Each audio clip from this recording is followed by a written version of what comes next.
KHADIRANGARA Jataka, far rather will I headlong plunge.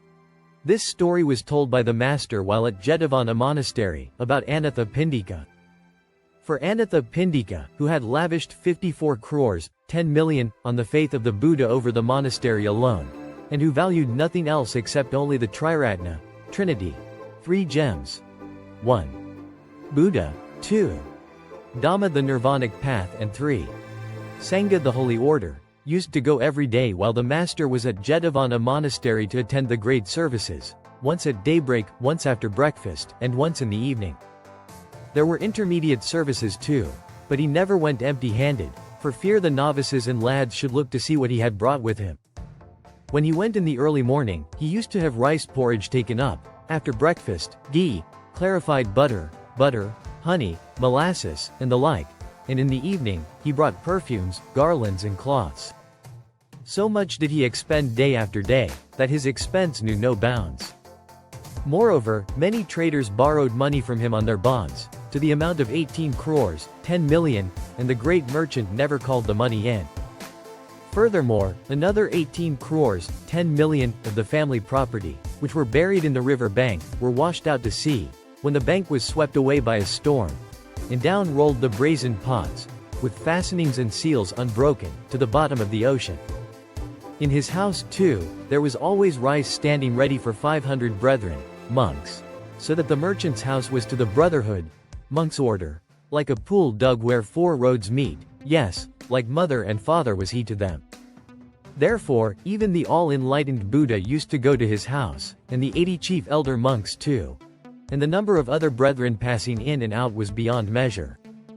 Now his house was 7 stories high and had 7 portals, and over the 4th gateway lived a fairy who was a wrong believer.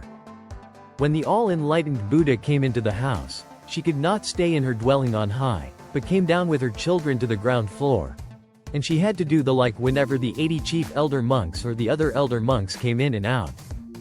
Thought she, so long as the ascetic Gautam, Buddha, and his disciples keep coming into this house, I can have no peace here. I can't be eternally coming downstairs to the ground floor. I must plan to stop them from coming any more to this house. So one day, when the business manager had retired to rest, she appeared before him in visible shape. "Who is that?" said he. "It is I," was the reply, "the fairy who lives over the 4th gateway." "What brings you here? You don't see what the merchant is doing. Mindless of his own future, he is withdrawing his resources, only to enrich the ascetic Gautam, Buddha. He engages in no traffic, he undertakes no business. Advise the merchant to attend to his business, and arrange that the ascetic Gautam, Buddha, with his disciples shall come no more into the house." Then said he, "Foolish fairy, if the merchant does spend his money, he spends it on the faith of the Buddha, which leads to salvation, nirvana. Even if he were to seize me by the hair and sell me for a slave, I will say nothing. Go away." Another day, she went to the merchant's eldest son and gave him the same advice. And he flouted her in just the same manner. But to the merchant himself she did not so much as dare to speak on the matter. Now by force of unending charity and of doing no business, the merchant's incomings diminished and his estate grew less and less, so that he sank by degrees into poverty, and his table, his dress, and his bed and food were no longer what they had often been. Yet, in spite of his altered circumstances, he continued to entertain the brotherhood, monk's order, though he was no longer able to feast them.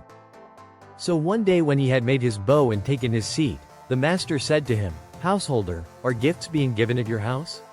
"Yes, sir," said he, "but there's only a little sour husk porridge left over from yesterday." Be not distressed, householder, at the thought that you can only offer what is unpalatable. If the heart be good, the food given to Buddhas, Pacheka Buddhas, and their disciples, cannot but be good too. And why? Because of the greatness of the fruit of that. For he who can make his heart acceptable cannot give an unacceptable gift, as is to be testified by the following passage. For, if the heart have faith, no gift is small to Buddhas or to their disciples true.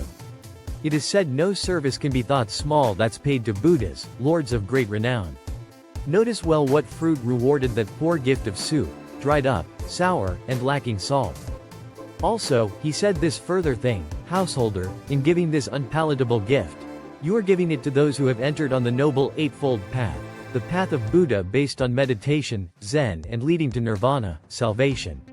Whereas when in Valama's time I stirred up all India by giving the 7 things of price, and in my largesse poured then on as though I had made into one mighty stream the 5 great rivers. I yet found none who had reached the 3 refuges or kept the 5 commandments. For rare are those who are worthy of offerings. Therefore, let not your heart be troubled by the thought that your gift is unpalatable. And so saying, he repeated the Velamaka Sutta. Now that fairy who had not dared to speak to the merchant in the days of his magnificence, thought that now he was poor he would listen to her, and so, entering his chamber at dead of night she appeared before him in visible shape, standing in mid-air. "Who's that?" said the merchant, when he became aware of her presence. "I am the fairy, great merchant, who dwells over the 4th gateway.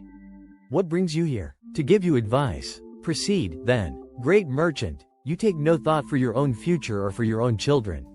You have expended vast sums on the faith of the ascetic Gautam, Buddha. In fact, by long continued expenditure and by not undertaking new business you have been brought by the ascetic Gautam, Buddha, to poverty.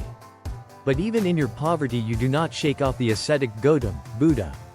The ascetics are in and out of your house this very day just the same. What they have had of you cannot be recovered. That may be taken for certain. But from now on don't you go yourself to the ascetic Gautam, Buddha, and don't let his disciples set foot inside your house. Do not even turn to look at the ascetic Gautam, Buddha, but attend to your trade and traffic in order to restore the family estate."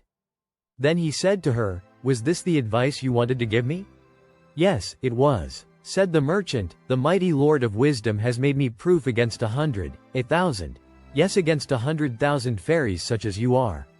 My faith is strong and devoted as Mount Sinaru. My substance has been expended on the faith that leads to salvation, nirvana. Wicked are your words. It is a blow aimed at the faith of the Buddhas by you, you wicked and impudent witch. I cannot live under the same roof with you. Be off at once from my house and seek shelter elsewhere." Hearing these words of that converted man and elect disciple, she could not stay, but went to her living, took her children by the hand and went on. But though she went, she was minded, if she could not find herself a lodging elsewhere, to appease the merchant and return to dwell in his house. And in this mind she went to the guardian deity of the city and with due salutation stood before him. Being asked what had brought her there, she said, "My lord, I have been speaking unwisely to Anatha Pindika, and he in his anger has turned me out of my home. Take me to him and make it up between us, so that he may let me live there again." "But what was it you said to the merchant?" "I told him for the future not to support the Buddha and the order, and not to let the ascetic Gautam, Buddha, set foot again in his house. This is what I said, my lord. Wicked were your words. It was a blow aimed at the faith. I cannot take you with me to the merchant." Meeting with no support from him, she went to the 4 great regions of the world. And being repulsed by them in the same manner, she went on to Sakka, Indra, king of Devas, angels, and told him her story, beseeching him still more earnestly, as follows: "Deva, angel, finding no shelter, I wander about a hermit, leading my children by the hand. Grant me of your majesty some place in which to dwell." And he too said to her, "You have done wickedly, it was a blow aimed at the conqueror's faith. I cannot speak to the merchant on your behalf. But I can tell you one way by which the merchant may be led to pardon you. I request, tell me, Deva. Men have had 18 crores, 10 million, of the merchant on bonds. Take the resemblance of his agent, and without telling anybody go to their houses with the bonds, in the company of some young goblins. Stand in the middle of their houses with the bond in one hand and a receipt in the other, and terrify them with your goblin power, saying, here's your acknowledgement of the debt. Our merchant did not move in the matter while he was affluent, but now he is poor, and you must pay up the money you owe. By your goblin power obtain all those 18 crores, 10 million, of gold and fill the merchant's empty treasuries. He had another treasure buried in the banks of the river Asiravati, but when the bank was washed away, the treasure was swept into the sea. Get that back also by your supernatural power and store it in his treasuries. Further, there is another sum of 18 crores, 10 million, lying unowned in such and such a place. Bring that too and pour the money into his empty treasuries. When you have atoned by the recovery of these 54 crores, 10 million, ask the merchant to forgive you. Very good, Deva, said she. And she set to work obediently, and did just as she had been asked. When she had recovered all the money, she went into the merchant's chamber at dead of night and appeared before him in visible shape standing in the air. The merchant asking who was there, she replied, "It is I, great merchant, the blind and foolish fairy who lived over your fourth gateway. In the greatness of my infatuate wrongdoing I knew not the virtues of a Buddha, and so came to say what I said to you some days ago. Pardon me my fault. At the instance of Sakka, Indra, king of Devas, angels, I have made atonement by recovering the 18 crores, 10 million, owing to you. The 18 crores, 10 million, which had been washed down into the sea, and another 18 crores, 10 million, which were lying unowned in such and such a place, making 54 crores, 10 million, in all, which I have poured into your empty treasure chambers. The sum you expended on the monastery at Jetavana is now made up again. While I have nowhere to dwell, I am in misery. Bear not in mind what I did in my ignorant wrongdoing, great merchant, but pardon me." Anatha Pindika, hearing what she said, thought to himself, "She is a fairy, and she says she has atoned, and confesses her fault. The master shall consider this and make his virtues known to her. I will take her before the all-enlightened Buddha." So he said, "My good fairy, if you want me to pardon you, ask me in the presence of the master." "Very good," said she, "I will. Take me along with you to the master." "Certainly," said he. And early in the morning, when night was just passing away, he took her with him to the master, and told the Lord Buddha all that she had done. Hearing this, the master said, "You see, householder, how the sinful man regards sin as excellent before it ripens to its fruit. But when it has ripened, then he sees sin to be sin. Also the good man looks on his goodness as sin before it ripens to its fruit. But when it ripens, he sees it to be goodness." And so saying, he repeated these two stanzas from the Dhammapada. The sinner thinks his sinful deed is good, so long as sin has ripened not to fruit. But when his sin at last to ripeness grows, the sinner surely sees, "It was sin I brought." The good man thinks his goodness is but sin, so long as it has ripened not to fruit. But when his goodness unto ripeness grows, the good man surely sees, "It was good I brought." At the close of these stanzas that fairy was established in the fruit of the first path, trance. She fell at the wheel-marked feet of the master, crying, "Stained as I was with passion, depraved by sin, misled by delusion, and blinded by ignorance, I spoke wickedly because I knew not your virtues. Pardon me." Then she received pardon from the master and from the great merchant. At this time Anatha Pindika sang his own praises in the master's presence, saying, "Sir, though this fairy did her best to stop me from giving support to the Buddha and his following, she could not succeed. And though she tried to stop me from giving gifts, yet I gave them still. Was not this goodness on my part?" Said the master, "You, householder, are a converted man and an elect disciple. Your faith is firm and your vision is purified. No marvel then that you were not stopped by this impotent fairy.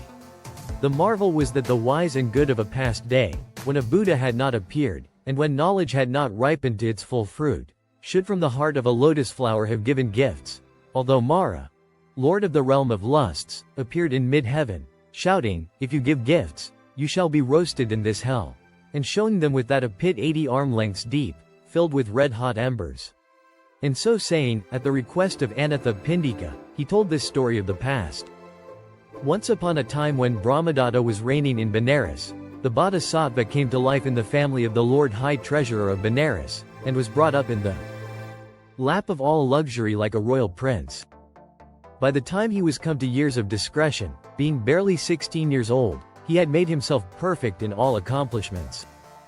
At his father's death he took over the office of Lord High Treasurer, and built 6 alms-giving places, one at each of the 4 gates of the city, one in the center of the city, and one at the gate of his own mansion. Very generous was he, and he kept the commandments, and observed the fast day duties. Now one day at breakfast time when elegant treats of exquisite taste and variety was being brought in for the Bodhisattva, a Pacceka Buddha rising from a 7 days trance of mystic ecstasy, and noticing that it was time to go his rounds, came to think that it would be well to visit the treasurer of Benares that morning.